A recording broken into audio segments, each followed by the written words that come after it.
Hi case, എല്ലാവർക്കും നമ്മുടെ പുതിയൊരു വ്ളോഗിലോട്ട് സ്വാഗതം കേസ്. അപ്പം ഞാൻ ജസ്റ്റ് പെറൊക്കെ കഴുകി റെഡി ആയിട്ട് നിൽക്കുവാണ്. ഇന്ന് പർച്ചേസ് ഡേ ആണ് കേസ്. പർച്ചേസ് ഡേ എന്ന് പറഞ്ഞാൽ എനിക്ക് കുറച്ച് സോപ്പ്, അതുപോലെ തുണി കഴുകുന്ന പൊടി, അങ്ങനത്തെ കുറച്ച് സാധനങ്ങൾ വാങ്ങാനുണ്ട്. ഇതുവരെ വന്നിട്ട് അതൊന്നും വാങ്ങിയില്ല. ഇനി ഇടാൻ തുണിയില്ല, അപ്പോൾ കഴുകി ഉപയോഗിച്ചേ പറ്റത്തുള്ളൂ. അങ്ങനത്തെ കുറച്ച് സാധനങ്ങൾ വാങ്ങാനുണ്ട്. അത് മാത്രമല്ല ഹെൽമെറ്റ് എടുക്കാൻ മറന്നുപോയി. അങ്ങനെ ഹെൽമെറ്റ് എടുത്തിട്ടുണ്ട് കേസ്. കഴിഞ്ഞ ദിവസത്തെ വീഡിയോ ഒരുപാട് പേർക്ക് ഇഷ്ടപ്പെട്ടു എന്ന് പറഞ്ഞ് അതിൽ ഒരുപാട് സന്തോഷം, നല്ല നല്ല കമൻസ് വന്ന്. ആ കമൻസിൻ്റെ കാര്യം പറഞ്ഞപ്പോഴാണ് കേസ് കുറച്ച് കമൻസ് വന്നിട്ടുണ്ടായിരുന്നു. അപ്പം അതിന് നമ്മൾ ഇന്ന് ഒരു ആൻസർ പറയുന്നതായിരിക്കും.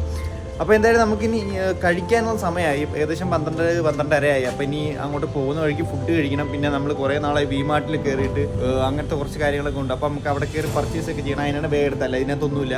ഞാൻ പഠിക്കാൻ പോയില്ല, ഇന്ന് പോയില്ല കേസ്. അപ്പോൾ നമുക്കിനി നേരെ പോയി പർച്ചേസ് കേസ്. ഇതാണ് ഇവിടുത്തെ അവസ്ഥ, ഭയങ്കര വെയിലാണ്. അങ്ങനെ ഞാൻ ഇവിടുന്ന് ഒരു കഞ്ഞിയൊക്കെ കുടിച്ച്, നമ്മുടെ ബൈജോട്ടൻ്റെ കഞ്ഞി ഫേമസ് ആണ് കേട്ടോ. 40 രൂപ ഉള്ളെങ്കിൽ വയറും വീക്കും മനസ്സും വീക്കും. അപ്പോഴത്തേക്ക് ഞാൻ അപ്പോൾ നമുക്കിനി സാധനങ്ങൾ മേടിക്കാൻ പോകും. എന്നിട്ട് എനിക്ക് മുടിയും താടിയൊക്കെ ഒന്ന് വെട്ടി ലെവലാക്കണം. ക്രിസ്മസ് ഒക്കെ വരെയല്ലേ. ഗീസ് ഒരു മിറർ വാങ്ങിയിട്ടുണ്ട്. ഏറ്റവും അത്യാവശ്യം ഷഡ്ഡി ആയിരുന്നു. അങ്ങനെ 4 ഷഡ്ഡി മേടിച്ചിട്ടുണ്ട്. Rich life. ഇനി നമുക്ക് വിമാർട്ടിൽ കയറിയിട്ട് കുറച്ച് സാധനങ്ങളും കൂടെ മേടിച്ചിട്ട് വരാം. ഫേസ് വാഷ്, സോപ്പ്, ബാത്റൂമിനായി ഹാർപിക്, തുണിക്കായി സുള്ളൈറ്റ്, ഉജാല, മണത്തിനായി ക്രിസ്പൻ ഷൈൻ, തേച്ചൊരിച്ച് കുളിക്കാൻ ഒരു ചകിരി. ഗീസ് അങ്ങനെ സാധനങ്ങളൊക്കെ വെട്ടിയിട്ടുണ്ട്. ഇനി പോയി മുടി വെട്ടാം. ഗീസ് ഇപ്പം മുടി വെട്ടിയിട്ട് വരാം. ഗീസ് അങ്ങനെ മുടിയൊക്കെ വെട്ടിയിട്ടുണ്ട്. ഇങ്ങനെയായി കോലം. ഗീസ് അങ്ങനെ നമ്മുടെ സാധനങ്ങളൊക്കെ മേടിച്ച് മുടിയൊക്കെ വെട്ടിയിട്ടുണ്ട്. ഇനി ഇത് പോയിട്ട് എനിക്കൊന്ന് എൻ്റെതായ രീതിക്ക് ടച്ചപ്പ് ചെയ്യണം. കാര്യം ഞാൻ കണ്ണാടിയൊക്കെ മേടിച്ചിട്ടുണ്ട്. ഇനി എനിക്ക് സ്വന്തമായിട്ട് ചെയ്യാന്നുള്ളതേ ഉള്ളൂ. ഗീസ് ഇവിടെ എന്ത് പീസാണ് കേട്ടോ. പീസെന്ന് വെച്ചാൽ അങ്ങനെയല്ല, നല്ല സമാധാനമുണ്ട്. ഗീസ് കഴിഞ്ഞ വീഡിയോ നിങ്ങൾക്ക് എല്ലാവർക്കും ഇഷ്ടപ്പെട്ടെന്ന് എനിക്ക് മനസ്സിലായി. കാര്യം ഇഷ്ടംപോലെ കമൻറ്റ്, ഇഷ്ടംപോലെ സ്റ്റോറി റിപ്ലൈ, ഇഷ്ടംപോലെ പേഴ്സണൽ മെസ്സേജൊക്കെ വന്നിട്ടുണ്ടായിരുന്നു. അപ്പോൾ അതിൽ കൂടുതൽ മെസ്സേജ് വന്നിട്ടുണ്ടായിരുന്നു, ഞാൻ നിന്നിടത്തേക്ക് തിരിച്ചു പോകും, അല്ലെങ്കിൽ അവരെ പോയി കണ്ട് സർപ്രൈസ് ചെയ്യുന്നൊക്കെ. ഞാൻ എറണാകുളത്ത് വരുന്നതിൻ്റെ തലേന്ന് തന്നെ ഞാൻ വിളിച്ചിട്ടുണ്ടായിരുന്നു. എനിക്ക് എന്തായാലും അങ്ങോട്ട് പോകണം. കാര്യം എൻ്റെ പ്ലേ ബട്ടനൊക്കെ അവിടെ ഇരിക്കുമായിരുന്നു. അപ്പോൾ അതൊക്കെ എനിക്ക് എടുക്കണം. അപ്പോൾ എല്ലാവരും കാണാമെന്നൊക്കെ വിചാരിച്ചിട്ട് ഞാൻ വിളിച്ചായിരുന്നു. അപ്പോഴത്തേക്ക് എൻ്റെ അടുത്ത് പറഞ്ഞ് അല്ല, അത് ഞാൻ കൊറിയർ ചെയ്ത് തരാമെന്ന്. അപ്പോൾ പിന്നെ ഒരിക്കലും ഞാൻ ടെക്നോയുടെ വീട്ടിൽ ഇടിച്ചു കയറി പോയതല്ല. എനിക്കറിയായിരുന്നു നമുക്ക് സ്പേസ് ഉള്ളിടത്ത് നമ്മൾ പോകും. അപ്പോൾ അതുകൊണ്ടാണ് ഇനി ആരും അത് ചോദിക്കരുത്. പിന്നെ നിങ്ങൾക്ക് ചെറിയൊരു സർപ്രൈസ് തരാനായിട്ട് ഞാനൊരു ചെറിയൊരു പ്ലാൻ ചെയ്യുന്നുണ്ട്. അങ്ങനത്തെ അല്ല, ആരെയും കാണാൻ പോയിട്ടോ അങ്ങനത്തെ ഒന്നുമല്ല.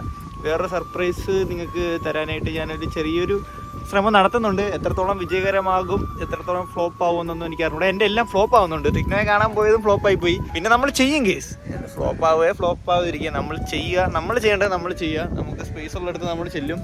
അപ്പോൾ എവിടെയാണെങ്കിലും ചെല്ലും. ഇന്ന് ജാബിനെ ജക്ടറിനെയൊക്കെ കണ്ട് സംസാരിച്ചായിരുന്നു. ഒരു കുഴപ്പമില്ല കേസ്. ആരുടെ അടുത്തും പിണക്കങ്ങളും ദേഷ്യങ്ങളൊന്നുമില്ല. പിന്നെ എന്താണ്, ചെറിയ വിഷമമുണ്ട്. ചില കാര്യങ്ങളിൽ വിഷമമുണ്ട്, അത്രേ ഉള്ളൂ. എനിക്ക് ആരുടെ പിണക്കവും കാര്യങ്ങളൊന്നും. നമ്മൾ എല്ലാവരും മനുഷ്യരാണ്. ഇന്നോ നാളെ ആ ഒരു ഇല്ലാതെ നിൽക്കുന്ന മനുഷ്യരാണ്. പിന്നെ കേസ് അപ്പോൾ സാധനങ്ങളൊക്കെ മേടിച്ചിട്ടുണ്ട്. ഇനിയിപ്പോൾ എന്തായാലും റൂമിലോട്ട് പോകണം. മുടി വെട്ടിയതേ ഉള്ളൂ, പോയി കുളിക്കണം. സോപ്പില്ലായിരുന്നു കേട്ടോ. 2 ദിവസമായിട്ട് ഞാൻ സോപ്പില്ലാതെയാണ് കുളിച്ചുകൊണ്ടിരുന്നത്. റിവീൽ ചെയ്ത്. അപ്പോൾ ഇന്ന് സോപ്പൊക്കെ തേച്ച് കുളിക്കണം. പിന്നെ തുണി കഴുകാണ്ട്, മെയിനായിട്ട് തുണി കഴുകാണ്ട്. ഇവിടെ നിന്നപ്പോൾ വാട്ടർ മെട്രോ ഇരുന്ന് കാണിച്ചു തരാം. യെസ്, വാട്ടർ മെട്രോ ഞാൻ കഴിഞ്ഞ ദിവസവും പറഞ്ഞിട്ടുണ്ടായിരുന്നു. അതായത് ഇതുവരെ വന്നിട്ട് വാട്ടർ മെട്രോയിൽ കയറാൻ പറ്റിയില്ല. ഒരു ദിവസം ഞാൻ കയറുമെന്ന്. ഇലകൾക്കിടയിലൂടെ വാട്ടർ മെട്രോ പോകുന്നത് കണ്ടു സുഹൃത്തുക്കളെ. ഇതോ പണിയെടുക്കാതെ ഒരുത്തും ഫോണിൽ കളിച്ചുകൊണ്ടിരിക്കുന്നത്. പിന്നെ യെസ്, നമ്മൾ കഴിഞ്ഞ ദിവസത്തെ ഞാൻ കുറച്ച് വ്ളോഗ് എടുത്തിട്ടുണ്ടായിരുന്നു. ടെക്നോയുടെ വീഡിയോ അപ്ലോഡ് ചെയ്യാൻ അവിടെ നെറ്റില്ലാത്തതുകൊണ്ട് ഞാൻ ഇവിടെ ആദിത്യൻ്റെ വീട്ടിലാണ് ഒന്ന് അപ്ലോഡ് ചെയ്ത്. അപ്പം കുറച്ച് ക്ലിപ്പ് എടുത്തിട്ടുണ്ടായിരുന്നു. കാസർഗോഡ് ചേട്ടൻ്റെ ചായക്കടയിലൊക്കെ പോയിട്ടുണ്ടായിരുന്നു. അപ്പോൾ നിങ്ങൾ അതൊക്കെ കണ്ടിട്ട് വാ. ഗീസ് അങ്ങനെ ഒരു വീഡിയോ അപ്ലോഡ് ചെയ്യാനുള്ള കഷ്ടപ്പാടെന്ന് പറഞ്ഞു കഴിഞ്ഞാൽ, ഞാൻ എഡിറ്റ് ചെയ്തെല്ലാം കഴിഞ്ഞപ്പോഴത്തേക്ക് അവിടെ നെറ്റില്ല. അങ്ങനെ ഞാൻ നമ്മുടെ ആദിത്യൻ്റെ വീട്ടിൽ വന്നു എക്സ്പോർട്ട് ചെയ്തിട്ടുണ്ട്. ഇനി 1 മണിക്കൂർ എക്സ്പോർട്ടിങ്ങിന് സമയം എടുക്കും. പിന്നെ നമ്മുടെ ചെറുക്കമുണ്ട്. ഇതാണ് സുന്ദരേ വന്നിരിക്കുക ഗീസ്. അപ്പോൾ നമുക്ക് എന്തായാലും 1 മണിക്കൂർ സമയമുണ്ട്. അപ്പോൾ നമുക്ക് എന്തായാലും ജസ്റ്റ് ഇവിടേക്ക് ഒന്ന് കറങ്ങിയിട്ട് വരാം. അല്ലടാ, കുറേ നാളായില്ലേ. അതെ ഗീസ്, ഇവനെ നിങ്ങൾക്ക് അറിയാമോ? ഇവനാണ് നമ്മൾ മറ്റേ ഇതൊക്കെ കൊടുത്തത്. എന്തിനായിരുന്നു? ഡ്രോൺ. അതെ ഗീസ്, അങ്ങനെ കുറേ നാൾക്ക് ശേഷം നമ്മൾ ഇതാ വീണ്ടും മാറാട്ട് കടവ് നമ്മുടെ വാക്ക് വേയിൽ എത്തിയിട്ടുണ്ട് അല്ലേ. അതെ കുറേ നാളായി ഗീസ് ഇങ്ങോട്ടൊക്കെ വന്നിട്ട്. മാറ്റമൊന്നുമില്ല അല്ലേ, പ്രത്യേകിച്ച് വലിയ മാറ്റമൊന്നുമില്ല. പോകുന്നതിന് മുമ്പ് എന്തായാലും വാട്ടർ മെട്രോയിൽ കയറും. എന്തൊരു നീളമല്ലേ. അയ്യോ, ഇതിൽ തികയണില്ല. അങ്ങനെ ഇവിടെ എത്തിയിട്ടുണ്ട്. മൊയിലാളി അറിയോ, കൊതിയായി പോയി കാണാൻ. ഇതങ്ങനെ കഴിഞ്ഞ ദിവസം പോയി മൊയിലാളിനെയൊക്കെ കണ്ടിട്ടുണ്ടായിരുന്നു. അപ്പോൾ നമുക്കിനി എന്തായാലും നമ്മുടെ ബാഗൊക്കെ എടുത്ത് നമുക്ക് ഇവിടെ നിന്ന് വിടാം. ഇതിനകത്ത് നിറയെ സാധനങ്ങളാണ് ഗീസ്. കണ്ണാടിയൊക്കെ പൊട്ടാതെ അങ്ങ് എത്തിയാൽ മതി. അപ്പോൾ നമുക്കിനി ഹെൽമെറ്റൊക്കെ എടുത്ത് ഇവിടെ നിന്ന് വിടാം. നേരെ റൂമിൽ ചെന്നിട്ട് കാണാം.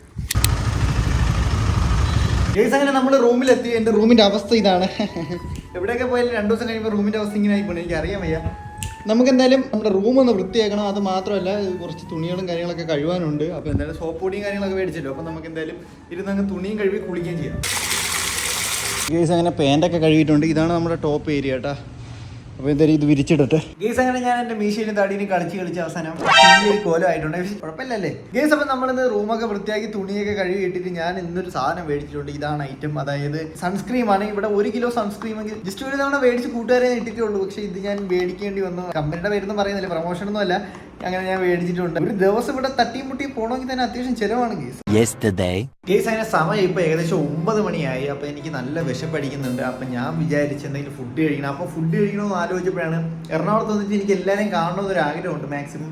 അപ്പോഴത്തേക്ക് ഞാൻ എന്തായാലും നമ്മുടെ മുട്ട ഉണ്ടല്ലോ, ഹസീബ് പറവ സിനിമയിലൊക്കെ അഭിനയിച്ചു. അപ്പം ഞാൻ അവനെ വിളിച്ച് എടാ ഫുഡ് ഉണ്ടാകുന്ന വെച്ചാൽ അവന് തട്ടുകട ഉണ്ട് ഫോട്ടോ വെച്ചിൽ. അളിയ തട്ട് ദോശ ഉണ്ടാകുന്ന വെച്ച് കൊണ്ടെന്ന് പറഞ്ഞ് മസാല ദോശ ഒരെണ്ണം മാറ്റി വയ്ക്കാൻ പറഞ്ഞിട്ടുണ്ട്. അപ്പോൾ ഞാൻ ഇനി എന്തായാലും അങ്ങോട്ട് പോവുകയാണ്. അപ്പോൾ നമുക്ക് എന്തായാലും സെലിബ്രിറ്റിയുടെ കടയിൽ നിന്നും നമുക്ക് തട്ട് ദോശ കഴിക്കാം. കേസ് അങ്ങനെ നമ്മുടെ ഗോവിന്ദ്, അതായത് മുട്ടയുടെ കടയിൽ പോയി ദോശയൊക്കെ കഴിച്ചാലും ചെന്നപ്പോൾ കുറച്ച് തിരക്കായിരുന്നു. നമ്മൾ കുറേ നേരം സംസാരിച്ച് അങ്ങനെ ഫുഡൊക്കെ കഴിച്ച് നേരെ ഞാൻ തിരിച്ച് റൂമിലെത്തി. നിങ്ങളിപ്പോൾ കണ്ടത് കഴിഞ്ഞ ദിവസത്തെ ക്ലിപ്പാണ് കേട്ടോ. അല്ലെങ്കിൽ നിങ്ങൾ കമന്റ് വരും പോയപ്പോൾ താടി മീശയൊക്കെ ഉണ്ടായിരുന്നു, വന്നപ്പോൾ എല്ലാം പോയോ എന്ന്. അങ്ങനെയല്ല, ഇത് കഴിഞ്ഞ ദിവസം എടുത്ത ക്ലിപ്പാണ് നിങ്ങളിപ്പോൾ കണ്ടത്. ഇപ്പോൾ ക്രിസ്മസ് ന്യൂ ഇയർ കാര്യങ്ങളൊക്കെ വരുവാണ്. 2024 തീരാറായി. നല്ല വർഷമായിരുന്നു. ഒരുപാട് നല്ല കാര്യങ്ങൾ നടന്നത്. അതുപോലെ ചെറിയ കുറച്ച് നല്ലത് കിട്ടുമ്പോൾ കുറച്ച് മോശം ഉണ്ടാവില്ല. അപ്പം അങ്ങനെയൊക്കെ ഉണ്ടായിരുന്നു. ഗീസ് നിങ്ങൾക്ക് 2024 എങ്ങനെ ഉണ്ടായിരുന്നു? 2025 എന്തൊക്കെയാണ് പ്ലാന്? അങ്ങനെയുള്ള കാര്യങ്ങൾ, അല്ലെങ്കിൽ നിങ്ങൾക്ക് എനിക്ക് തരാൻ എന്തെങ്കിലും അഡ്വൈസ്, അല്ലെങ്കിൽ ബ്രോ 2025 ഇതൊക്കെ ചെയ്യണം, അല്ലെങ്കിൽ എൻ്റെ അടുത്ത് നിങ്ങൾക്ക് എന്തെങ്കിലും കാര്യങ്ങൾ പറയാനുണ്ടെങ്കിൽ നിങ്ങൾക്ക് അത് എഴുതി അറിയിക്കാം. എൻ്റെ അഡ്രസ്സും കാര്യങ്ങളൊക്കെ ഞാൻ ഡിസ്ക്രിപ്ഷനിൽ കൊടുത്തേക്കാം. ഞാൻ കുറച്ച് നാളുകൊണ്ട് പ്ലാൻ ചെയ്ത് ഇങ്ങനെ ഒരു സംഭവം 2025 ഫസ്റ്റ് വീഡിയോ നിങ്ങൾ തരുന്ന കുറച്ച് സാധനങ്ങൾ എൻ്റെ വീഡിയോയിൽ ഉൾപ്പെടുത്തണം. നിങ്ങൾ പേരോ കാര്യങ്ങളൊന്നും വെളിപ്പെടുത്താൻ താല്പര്യമില്ലെങ്കിൽ നിങ്ങൾക്ക് നിങ്ങളുടെ പ്ലാൻ, അതായത് നിങ്ങൾ 2025 ഇതൊക്കെ നേടണം എന്ന് ഒരാളെ എഴുതി അറിയിക്കുമ്പോൾ നിങ്ങൾക്ക് കുറച്ചും കൂടി ഒരു കോൺഫിഡൻസ് കിട്ടും. നിങ്ങളുടെ ആഗ്രഹങ്ങളും കാര്യങ്ങളൊക്കെ എൻ്റെ അടുത്ത് തന്നെ പറയണമെന്നില്ല, നിങ്ങൾക്ക് നിങ്ങളുടെ അടുത്ത് തന്നെ പറയുന്ന കുറച്ച് കാര്യങ്ങൾ നിങ്ങൾക്ക് എന്നെ എഴുതി അറിയിക്കാം. അത് ഞാൻ മാക്സിമം എന്നെ കൊണ്ട് പറ്റുന്നില്ല ഞാൻ വായിക്കാൻ ശ്രമിക്കും. നല്ല നല്ല ലെറ്ററൊക്കെ ഞാൻ ബ്ലോഗിൽ ഇൻക്ലൂഡ് ചെയ്യുന്നതായിരിക്കും. അപ്പോൾ എന്തായാലും ഞാൻ എൻ്റെ വീട്ടിലെ അഡ്രസ്സും അതുപോലെ അവിടുത്തെ പോസ്റ്റ് ഓഫീസിലെ നമ്പറും കാര്യങ്ങളൊക്കെ ഞാൻ ഡിസ്ക്രിപ്ഷനിൽ ഇട്ടേക്കാം. നിങ്ങൾക്ക് എന്തെങ്കിലും എഴുതി അറിയിക്കാനുണ്ടെങ്കിൽ നിങ്ങൾക്ക് അതിൽ എഴുതി അറിയിക്കുക. അപ്പോൾ എല്ലാവർക്കും advance happy new year and Christmas. എല്ലാവരും പൊളിക്കുക, നല്ല വർഷമായിരിക്കട്ടെ 2025. കേസ് അപ്പോൾ നമ്മുടെ ഇന്നത്തെ ഒരു ചെറിയ വ്ളോഗ് ഇത്രയുള്ള. അപ്പോൾ ഇഷ്ടപ്പെട്ട എല്ലാവരും ലൈക്ക് ചെയ്യുക. ഇതുവരെ നമ്മുടെ ചാനൽ സബ്സ്ക്രൈബ് ചെയ്യാതെ ആരെങ്കിലും ഈ ഒരു വീഡിയോ ഇത്രയും കണ്ടിട്ടുണ്ടെങ്കിൽ ഇപ്പോൾ തന്നെ സബ്സ്ക്രൈബ് ചെയ്യുക. അപ്പോൾ മറ്റൊരു കിടക്കാച്ച വ്ളോഗായിട്ട് ഉടനെ കാണുന്നവർ എല്ലാവർക്കും bye bye. Love you. Ta-da.